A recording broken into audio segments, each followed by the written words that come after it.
Greetings everyone, this is Elijah Bilel with Financial Anatomy coming at you with another video to help you take control of your financial destiny. We're talking about the OnePay app and specifically, how do you change your passcode on the OnePay app? The passcode is the code that you enter in order to gain access to the app on your phone, as well as being the code you need to enter in order to access other security sensitive features.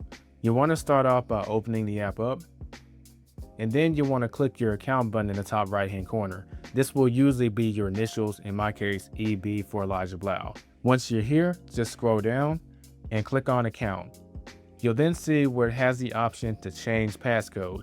And if for whatever reason you haven't set a passcode yet, which shouldn't be possible, that's usually done during the sign up phase, the option to set up a password will be here instead. All you need to do is click on change passcode and you'll be asked to enter your current passcode. Once you enter your current passcode, you'll then be asked to create a new one. Enter that new one and then re-enter it, and then your passcode will officially be changed to the new 4-digit number that you select. I don't want to change my passcode, so I'm not going to do it, but that in a nutshell is how you change your passcode. That does it for this video. If you have any questions or comments, feel free to leave them in the comment section below. Don't forget to subscribe if you're new, and hit that thumbs up button if you found value in this video. Also, if you haven't signed up for the OnePay app and you want to, you can do so using the link in the description and the pinned comment. We'll catch you in the next video. And of course, don't forget to get out there and take control of your financial destiny.